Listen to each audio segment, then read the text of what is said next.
Explanation शुरू करने से पहले अगर आपने पहला एपिसोड नहीं देखा है तो मैं लिंक डिस्क्रिप्शन और आई बटन में डाल दे रही हूँ, आप वो जरूर देखें। एपिसोड की शुरुआत सेokjo के फाइनल ट्रायल वाले दिन से होती है। मूचान भी उस समय कोर्ट में ही था। सेokjo कोर्ट को एड्रेस करके बोलता है, आज तक सिर्फ एक रीजन की वजह से मैंने खुद को कोर्ट में डिफेंड नहीं किया। ब्योन वो मरना डिजर्व करता था। मुझे उसके पेरेंट्स के लिए बुरा लगता है क्योंकि मैंने उनके बेटे की जान ले ली, पर उस इंसान ने मेरी 8 साल की बच्ची के साथ इतनी भयंकर चीजें की और उसे मार भी दिया। गुस्सा मुझे इस बात का ज्यादा था कि वैसे मॉन्स्टर जैसे इंसान को इस देश ने इनोसेंट बना दिया। उस बेशरम आदमी ने तो अपने क्राइम्स तक एक्सेप्ट नहीं किए थे। पुलिस वालों ने तो अपनी परफॉर्मेंस के बारे में सोचकर उसे जाने दिया था। ये सब बोलता हुआ सेokjo अब काफी गुस्से में आ गया था और चिल्लाते हुए कहता है कि तुम सब जिसने विक्टिम को छोड़कर किलर का साथ दिया, तुम सब भी गिल्टी हो। सीन शिफ्ट होता है और हम जोह्यून को देखते हैं जो डॉग मास्क वाला पहला वीडियो मूचान को दिखाकर कहती है कि इसमें जो सेंटेंस यूज किया गया है वैसा ही सेंटेंस 8 साल पहले एक केस में यूज हुआ था जब विक्टिम के फादर ने अपनी बेटी के किलर को मार दिया था। उस केस का ऑफिसर इंचार्ज मूचान ही था और विक्टिम का फादर सेokjo था। जोह्यून पूरे कॉन्फिडेंस के साथ कहती है कि ये डॉग मास्क वाला आदमी सेokjo ही है। जोह्यून की बात सुनकर मूचान कहता है, ट्रायल के फाइनल स्टेटमेंट को सिर्फ उन लोगों ने सुना था जो वहाँ थे और मुझे वो हर कोई याद है जो वहाँ पे था, पर तुम तो वहाँ नहीं थी, फिर तुम्हें कैसे पता? जोह्यून बताती है कि 2 साल पहले एक असेंबली वुमेन जिसका नाम मिन था, उसने एक हैकर को हायर किया था ताकि एक साइबर अटैक कर सके। हमारे पास सारे एविडेंस थे और बस हमें अरेस्ट करना था, पर मेरे टीम लीडर ने सारे एविडेंस को डिलीट कर दिया, ये बोलकर कि पुलिस को पॉलिटिशियन से दूर रहना चाहिए। मुझे बहुत गुस्सा आया था और मैंने ये प्रेस में रिलीज कर दिया था, जिससे मेरी टीम लीडर की नौकरी चली गई थी। पर वो असेंबली वुमेन फिर भी बच गई थी क्योंकि उसके असिस्टेंट ने ब्लेम अपने ऊपर ले लिया था और इन सब में मैं विसल ब्लोअर के नाम से बदनाम हो गई। जब उस केस में मैं एविडेंस ढूंढ रही थी तब मुझे प्रोफेसर सेokjo का केस मिला था और इसलिए मुझे वो स्टेटमेंट पता है। जोह्यून फिर मूचान से कहती है कि उसे भी स्पेशल इन्वेस्टिगेशन टीम में इंक्लूड कर लिया जाए ताकि वो इस वीडियो पे और इन्वेस्टिगेट कर सके। पर मूचान उसके हाथ से पेनड्राइव लेकर कहता है कि इस वीडियो को अब हम खुद ही इन्वेस्टिगेट कर लेंगे। फिर वो ये भी कहता है कि सेokjo अभी भी जेल में है। वो आज तक किसी विजिटर से नहीं मिला और ना ही कभी किसी को एक लेटर तक भेजा, तो उसका कल्प्रिट होना इम्पॉसिबल है। तभी डिटेक्टिव चोई आकर बताता है कि गिचल के फोन का फोरेंसिक एनालिसिस पूरा हो चुका है और उसमें से एक धमकी वाला मैसेज मिला है। मूचान फिर जोह्यून को बाहर भेजकर डिटेक्टिव से बात करता है। डिटेक्टिव बताता है गिचल का क्रिप्टो अकाउंट जो वो लोग सीज नहीं कर पाए थे, उसके मरने वाले दिन उस अकाउंट का सारा पैसा ऑनलाइन डोनेट कर दिया गया था एक ऐसे ऑर्गेनाइजेशन को जो सेक्सुअली असॉल्टेड बच्चों की हेल्प करता है। मूचान इस इंफॉर्मेशन को साइबर ब्यूरो भेजने को बोलता है और डिटेक्टिव से कहता है कि उन्हें ये भी बोले कि उस अकाउंट होल्डर को ट्रैक करे। फिर हम नेक्स्ट डे का सीन देखते हैं। जेल में सेokjo को सब प्रोफेसर कहकर बुलाते थे। एक कैदी आकर उसे बताता है कि उसका एग्जाम क्लियर हो गया है, तो 2 महीने बाद जब वो जेल से निकलेगा तो कॉलेज में एडमिशन ले लेगा। वो सेokjo को थैंक यू बोलकर कहता है कि आपकी हेल्प की वजह से ही ये हो पा रहा है। सेokjo कहता है कि मैंने तो बस थोड़ा सपोर्ट किया, मेहनत तो तुमने ही किया है। दूसरी तरफ हम जोह्यून को देखते हैं। उसका टीम लीडर आकर उसे बताता है कि मूचान की टीम को एडिशनल सपोर्ट चाहिए वीडियो इन्वेस्टिगेट करने के लिए, इसलिए उसे स्पेशल इन्वेस्टिगेशन टीम ज्वाइन करने के लिए भेजा जा रहा है। ये जानकर जोह्यून एकदम खुश हो जाती है। इधर मूचान जेल पहुंचता है प्रोफेसर सेokjo से मिलने, तो वो मिलने से मना कर देता है। मूचान जेल गार्ड से कहता है कि उसे एक इन्वेस्टिगेशन के सिलसिले में सेokjo से बात करनी है और ये बहुत ज्यादा अर्जेंट है। गार्ड कहता है कि प्रोफेसर को लॉ और रूल्स बहुत अच्छे से पता है, उसे आने के लिए अगर फोर्स किया जाए तो वो ह्यूमन राइट वायलेशन क्लेम कर सकता है। मूचान फिर दूसरे गार्ड से पूछता है कि सेokjo किसी भी विजिटर से मिलता नहीं है क्या, तो गार्ड कहता है कि नहीं और उससे मिलने कोई आता भी नहीं है, पर बाकी कैदियों के साथ उसकी अच्छी बनती है। इस गार्ड का नाम चुलमिन था। वो मूचान से उसका कार्ड मांगकर कहता है कि वो सेokjo से रिलेटेड मैटर में उसे कांटेक्ट कर सकता है। मुजान जेल से निकलता है तो डिटेक्टिव चोई उसे कॉल करके बताता है कि वो लोग उस वेटर को क्वेश्चन करने जा रहे हैं जिसने गीजुल को आखिरी बार देखा था। जोदान फिर बात कंटिन्यू करके कहता है कि उस वेटर का ऑनलाइन यूजर नेम है वन शॉट वन किल और ये वेटर कोई अच्छा इंसान नहीं है। वो लड़कियों के बाथरूम में कैमरा लगाकर फोटोज और वीडियोस ऑनलाइन अपलोड करता है। मुजान कहता है कि वो भी वहाँ पहुँचेगा। फिर जोदान को बताता है कि जोयुन भी उनकी टीम ज्वाइन कर रही है। जोदान ये जानकर खुश हो जाता है। डिटेक्टिव चोई जाकर उस वेटर से मिलता है और वहाँ की सीसीटीवी फुटेज भी चेक करता है, पर कुछ यूजफुल पता नहीं चलता। वो फिर वेटर से कहता है कि गीचुल ने यहीं से अपनी वाइफ को आखिरी बार कॉल किया था और पूछता है कि उसने कुछ सुना था क्या, तो वेटर मना कर देता है। तभी मुजान वहाँ आता है और वेटर से पूछता है कि तुमने कैब कैसे बुलाया था, किसी ऐप से या कॉल करके। वेटर कहता है कि हम बाहर निकले थे तो कैब हमारा वेट कर रहा था। मुजान को उसकी बात पे भरोसा नहीं होता। वो डिटेक्टिव चोई को बाहर भेजकर वेटर की धुलाई करता है और कहता है कि इलीगल वीडियोस तो तुम अपलोड करते ही हो, अब तुम मर्डर में भी किसी का साथ दे रहे हो। वेटर ऐसा नाटक करने लगता है कि वो कुछ सुन ही नहीं पा रहा हो। मुजान समझ जाता है कि इस वेटर पे मारने वाला अप्रोच काम नहीं करेगा, तो वो अपने पॉकेट से एक पैसों का बैग निकालता है जो शायद इस वेटर का ही था और उसके सामने नोट्स चलाने लगता है। अब तो ये वेटर एकदम हेल्पफुल हो जाता है और उस कैब ड्राइवर का बिजनेस कार्ड देता है। फिर हम जोयुन और जोदान को देखते हैं जो डॉगमास वाला ब्रॉडकास्ट ट्रेस करते हुए एक कैफे पहुंचते हैं। वहां उन्हें वही वायरस मिलता है जो जोयुन की बहन मिन के लैपटॉप में भी था। जोदान बताता है कि इस जगह के सारे कंप्यूटर्स एक सेंट्रल सर्वर से ऑपरेट होते हैं। जोयुन फिर चेक करती है तो ये कंफर्म होता है कि मिन ने अपना अकाउंट इस कैफे में लॉगिन किया था। फिर हम मिन को देखते हैं। उसके लैपटॉप में एक नोटिफिकेशन आता है कि उसका अकाउंट किसी दूसरे डिवाइस में भी लॉक्ड है। फिर अचानक से उसका लैपटॉप करप्ट हो जाता है। इधर जोयुन को वो आईपी एड्रेस मिल जाता है जिससे सब शुरू हुआ था। वो किसी को कॉल करके उस आईपी एड्रेस के होल्डर के डिटेल्स पता करने को बोलती है।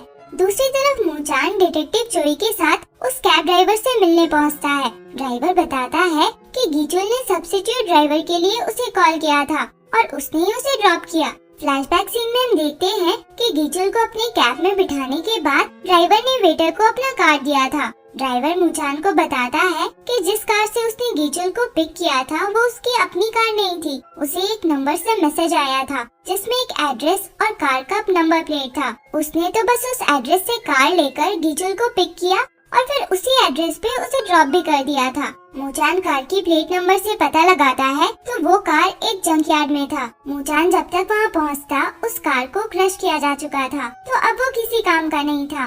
फिर हम जोयुन और जोदान को देखते हैं जो आईपी एड्रेस ट्रैक करते हुए एक जगह पे पहुँचते हैं जो गीचुल का ही अड्डा था। मतलब डॉगमास जिसने गीचुल को मारा था उसने गीचुल के ही अड्डे में किलिंग बोर्ड का प्रैक्टिस रन किया था। तभी वहाँ मुजान और बाकी डिटेक्टिव्स भी पहुँचते हैं। अंदर जाकर जोयुन वहाँ के कंप्यूटर की लॉग हिस्ट्री चेक करती है तो पता चलता है कि डॉगमास ने यहाँ का सर्वर गीचुल के रिलीज होने के 1 महीने पहले यूज किया था। वो सारे डेटा को कलेक्ट करके कहती है कि इसे ऑफिस में एनालाइज करेगी। नेक्स्ट सीन में हम देखते हैं कि 15 तारीख आने में अब बस कुछ दिन ही बचे थे। 15 तारीख वो दिन था जब दूसरा किलिंग वोट होने वाला था। मुजान जोयुन से पूछता है कि कुछ पता चला कि वो मैसेजेस कहाँ से भेजे गए थे, तो जोयुन कहती है कि उसने सारे टेलीकम्युनिकेशन कंपनीज में पता किया पर कोई भी हैक नहीं हुआ था। वो ये भी कहती है कि उसने टेस्ट वीडियो एनालिसिस टीम को भेजा था पर उन्हें भी कुछ नहीं मिला। जोयुन फिर मुजान को एक पोस्ट दिखाती है और बताती है कि उसे एक ऑनलाइन मैसेज बोर्ड में ये मिला है जो उसी जेल के गार्ड्स यूज करते हैं। पोस्ट में लिखा था कि गीचुल को कुछ कैदियों ने पैसों के लिए बहुत मारा। जोयुन कहती है कि अजीब बात ये है कि मारा गीचुल को गया था तो उसे क्यों सॉलिटरी कंफाइनमेंट में बंद किया गया, वैसा तो पनिश करने के लिए किया जाता है। वो कहती है कि हमें वहाँ के कैदियों से पूछताछ करनी चाहिए। इस बार क्वेश्चनिंग के लिए मुजान खुद न जाकर जोयुन को अकेला भेजता है। वो वहाँ कई सारे कैदियों की क्वेश्चनिंग करती है और सबसे उस ट्रेस के बारे में भी पूछती है जो डॉगमास्क ने तो अपनी वीडियो में यूज किया ही था। 8 साल पहले स्योग्जो ने भी किया था। इन कैदियों से उसे कुछ इम्पोर्टेंट इन्फॉर्मेशन तो नहीं मिलती पर वो नोटिस करती है कि सब लोग किसी प्रोफेसर को बार बार मेंशन कर रहे थे। फिर हम प्रोफेसर स्योग्जो को देखते हैं जो जेलर के साथ बैठा था और उसके डिवोर्स सेटलमेंट से रिलेटेड उसे एडवाइस दे रहा था। तभी वहाँ एक दूसरा गार्ड आकर बताता है कि पुलिस इंटरव्यू ऑलमोस्ट ओवर हो चुका है। वो बताता है कि वो बहुत सारे क्वेश्चंस पूछ रही थी पर कुछ वैसा सीरियस नहीं था। वो उस फ्रेज को भी मेंशन करता है और कहता है कि वो सबसे पूछ रही थी कि किसी को उस फ्रेज के बारे में कुछ पता है क्या। फ्रेज सुनकर सेokjo को थोड़ा इंटरेस्ट आता है और वो जोयुन से मिलने पहुंचता है। जोयुन कहती है, मैं आई तो हूँ गिजुल के केस से रिलेटेड क्वेश्चंस पूछने, पर मैं तुमसे कुछ और पूछना चाहती हूँ। जोयुन पूछती है कि तुम्हें किलिंग बोर्ड के बारे में कुछ पता है? तो सेokjo कहता है कि हाँ, मैं हर दिन न्यूज़पेपर पढ़ता हूँ। जोयुन कहती है, जिस फ्रेज को किलर ने यूज किया वो बोलने वाला वो पहला इंसान नहीं है। तुमने वो फ्रेज 8 साल पहले बोला था, मतलब किलर किसी तरह से तुमसे रिलेटेड है। तुमने जब ये फ्रेज कोर्ट में बोला था तब वहाँ बहुत गिने चुने लोग ही थे, तो किलर उनमें से ही कोई हो सकता है। सेokjo कहता है कि अगर तुम किलर को नहीं ढूंढ पा रही हो तो तुम्हें पहले विक्टिम को ढूंढना चाहिए। किलर ने खुद अपने अगले क्राइम का डेट अनाउंस किया हुआ है, तो मतलब उसने अपना अगला टारगेट भी चूज कर लिया है। खुद को किलर की जगह पर रखो जो अपने को हीरो समझता है और उस टारगेट को चूज करो जिसे वो करेगा। जोयुन समझ जाती है कि सेokjo ने ऑलरेडी विक्टिम को गेस कर लिया है, पर वो पूछती है तो वो नहीं बताता और मीटिंग एंड कर देता है। फिर हमें पता चलता है कि जोयुन ने अपने कान में ईयरफोन्स पहना हुआ था, जिससे मूजान ये पूरी कन्वर्सेशन सुन रहा था। एक्चुअली मूजान ने ही जोयुन को उस फ्रेज को मेंशन करने को कहा था। वो कहता है कि अगर इस फ्रेज को सुनकर उसने इग्नोर किया होता तो मुझे शक होता कि उसका किलिंग बोर्ड में कोई हाथ है, पर किलर का पता लगाने में हमें उसकी जरूरत तो पड़ेगी ही। नेक्स्ट सीन में हम मिन के टीचर मिनसू को देखते हैं, जो चैट बॉक्स में कमेंट करता है कि प्लान वही है ना। तो उधर से रिप्लाई आता है कि चिंता मत करो और पैसे भेज दो। इस पे ये रिप्लाई करता है कि आधा मैं काम पूरा होने के बाद भेजूंगा। तभी अचानक से मिनसू को कुछ होने लगता है और वो जोर जोर से सांस लेने लगता है। एक लेडी उसके पास दौड़ती हुई आती है और उसे ऑक्सीजन मास्क लगाती है। ये लेडी कोई और नहीं बल्कि असेंबली वुमेन मिन ही थी। फिर हम जोयुन और जोदान को देखते हैं, जो अगले विक्टिम को ढूंढने में लगे हुए थे। जोयुन ने बहुत से लोगों का डेटा कलेक्ट किया हुआ था, जिनका क्रिमिनल रिकॉर्ड्स और ट्रायल वर्डिक्ट गिजुल के सिमिलर था, मतलब वो सारे लोग मरना डिजर्व करते थे। जोयुन कहती है कि अगर डॉग मास्क इन लोगों में से किसी को चूज करता है तो वो लोग उसका पैटर्न समझ पाएंगे। उन डेटा में हम एक लड़की को भी देखते हैं जिसका नाम युन योंग था। उस पे इंश्योरेंस मर्डर का चार्ज था, पर एविडेंस नहीं होने की वजह से उसे छोड़ दिया गया था।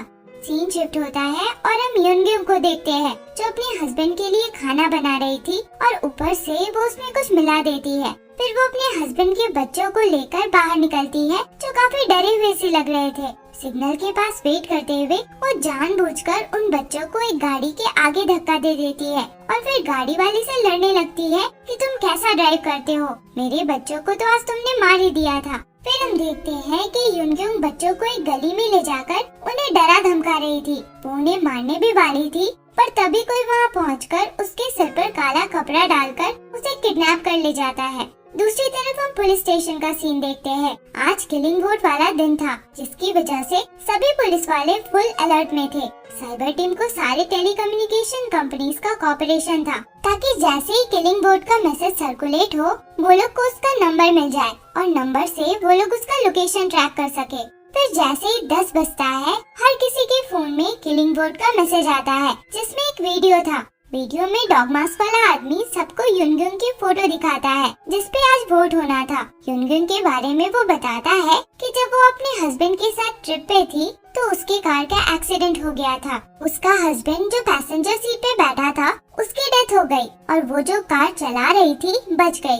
अपने हस्बैंड के इंश्योरेंस से उसे 2.7 बिलियन वोन मिले थे और उसने ऐसी 3 बार शादी की और हर बार उसके हस्बैंड की डेथ हो जाती थी। हर हस्बैंड के डेथ के बाद उसे लगभग 2 बिलियन वोन इंश्योरेंस मिला था। इतना सब कोइंसिडेंस तो नहीं हो सकता। डॉग मास्क फिर कंटिन्यू करता है कि सबसे बड़ा रीजन जिसकी वजह से युनग्युम मरना डिजर्व करती है ये है कि अब वो अपने करंट हस्बैंड के बच्चों का बार बार रोड एक्सीडेंट्स करवाकर इंश्योरेंस के पैसे ले रही है। वोटिंग ऑप्शन अब इनेबल हो जाता है, जिसके साथ टाइमर भी शुरू हो जाता है। इधर जोयुन ने युनग्युम के सारे डिटेल्स निकाल लिए थे, उसका फोन ट्रैक करके लोकेशन भी निकाल लिया था।